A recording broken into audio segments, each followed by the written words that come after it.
Thank you. Thank you all for your testimony, and now we'll go to questions. I should tell you that since we announced this hearing, I've heard a number of concerns about appointing a Cherokee Nation delegate from colleagues in the House, and as well as other tribes, other groups, and but I'm very sympathetic, Chief, with the way Chief Hoskin outlined this. I mean, I think there's a strong case here, and that doesn't mean that we don't consider the other issues that other tribes have raised on its merits, and we ought to do that. But nonetheless, I want to raise some of the questions that people have asked.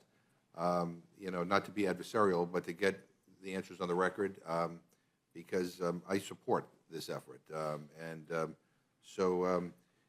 think we can use these answers to kind of figure out how best we can move forward and how we can address some of the concerns that people have raised. And so let me go through a few questions here.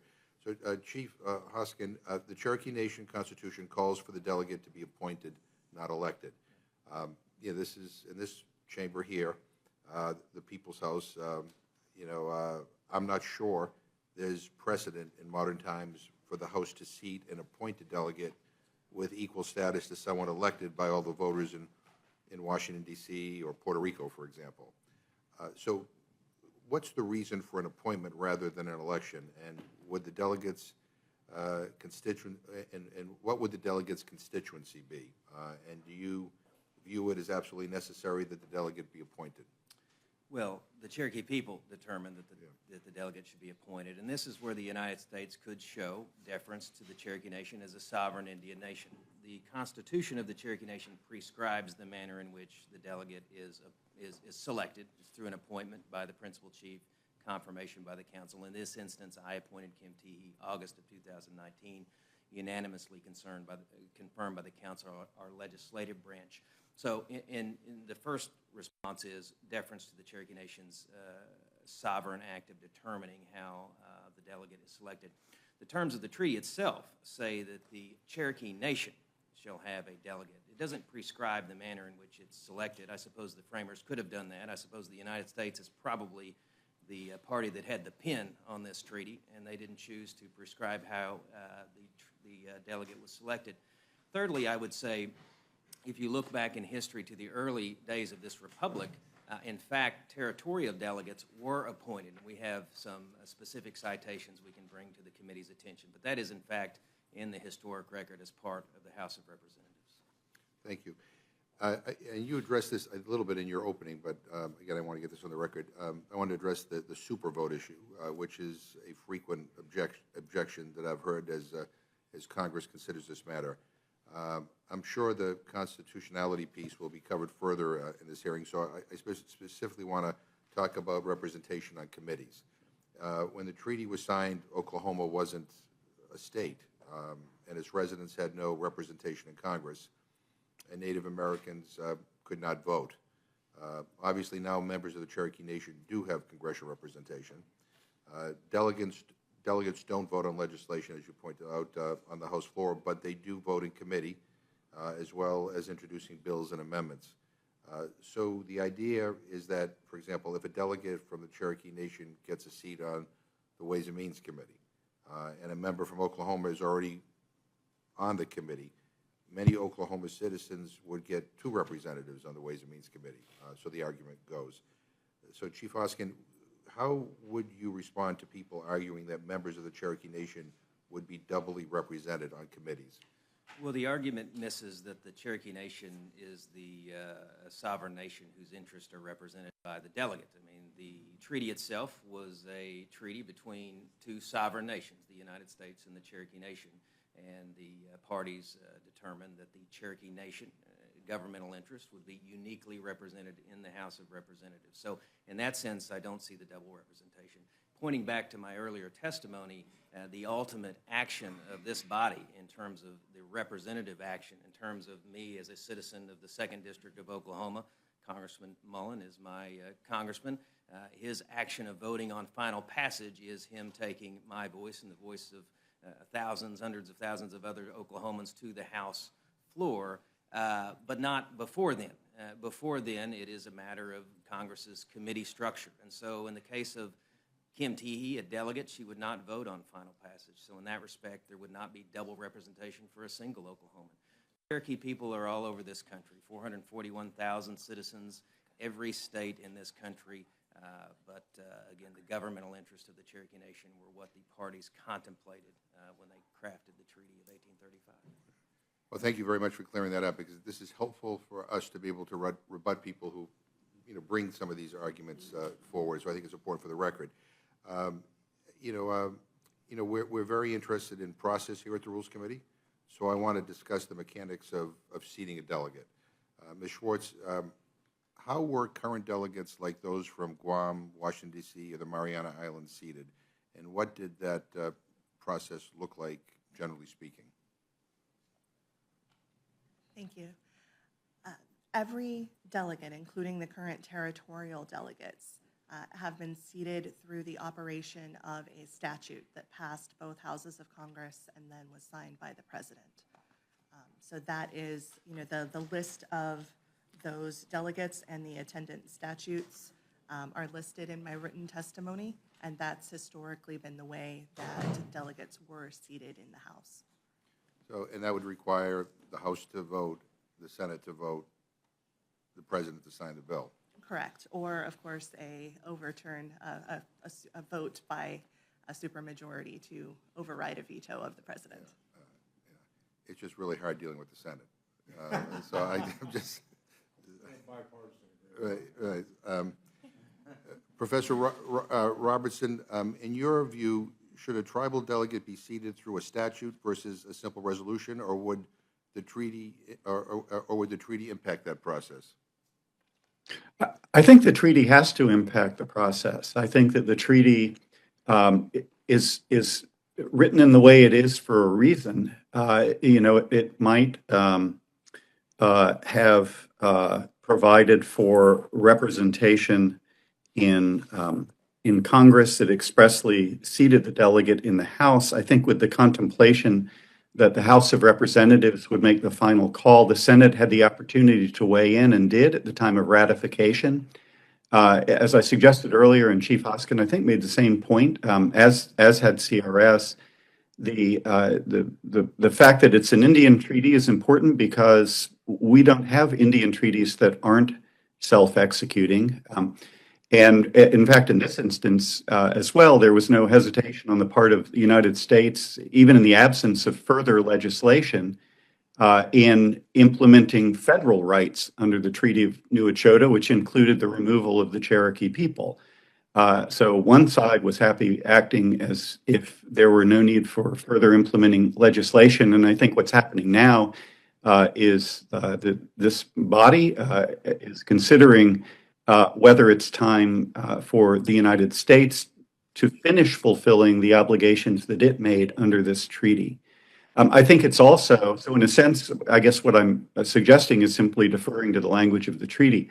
The other deference that I think may be appropriate, and this relates a bit to your earlier question, Mr. Chairman, is deference to the Cherokee Nation, both on the choice between whether Congress should pass a statute which would benefit them in the sense that was alluded to earlier, in that it would be of greater duration than 2 years, or through unilateral House action, which would have to be renewed. And they've clearly, as I understand it, opted in favor of the latter course, despite the potential termination of that right or the need to renew it.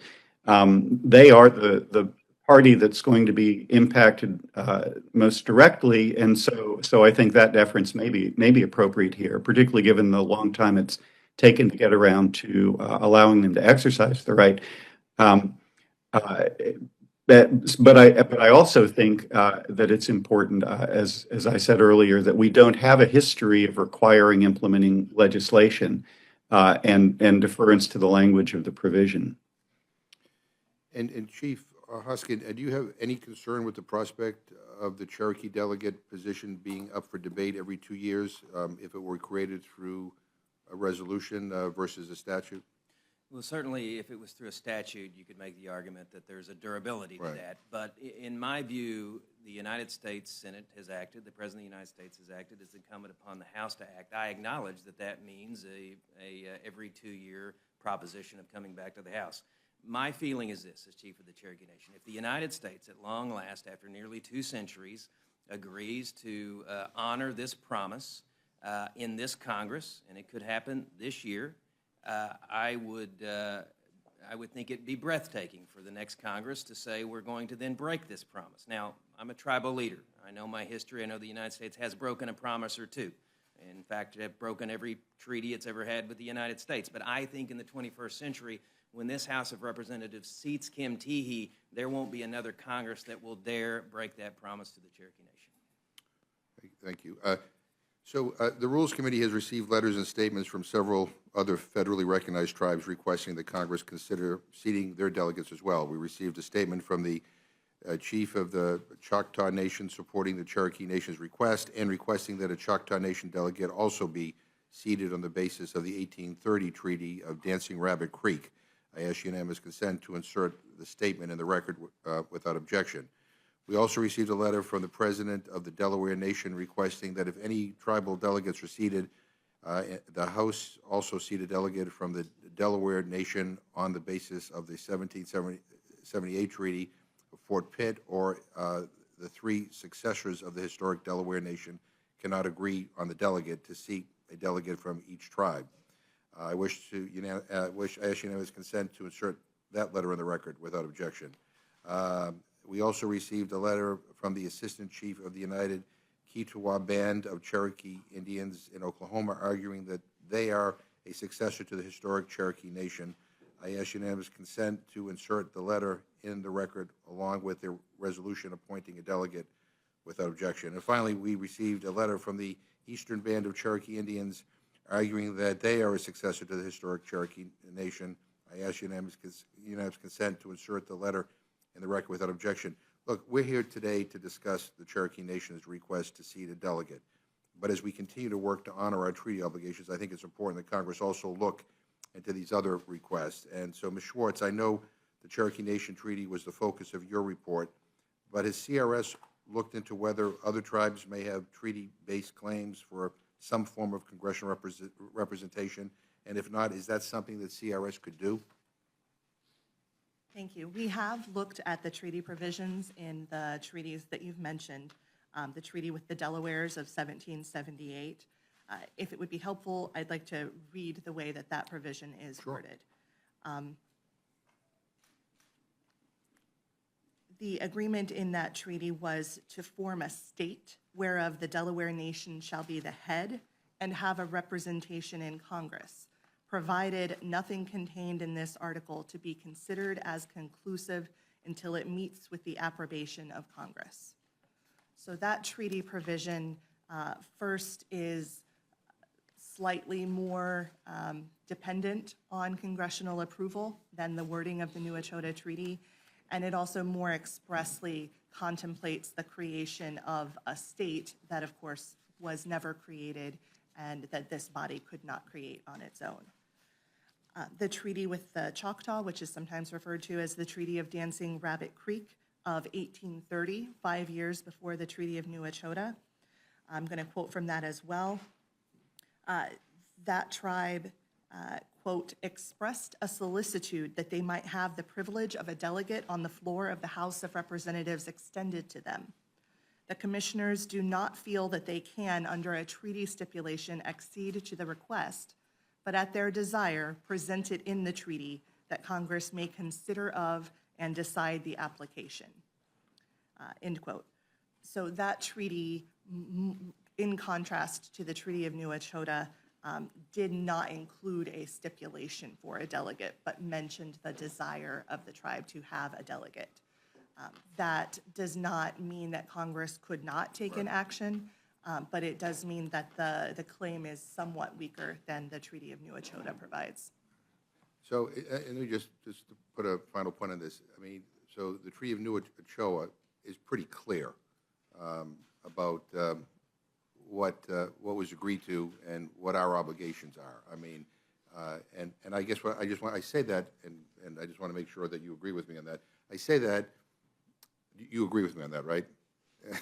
I agree that the language of the Okay, Treaty of okay, New yeah, Echota right, is the clearest of the treaties between the United States and various Yeah, tribes. and I say that because what I hope does not happen is that as we, I mean, everybody, we need to look into everything, right?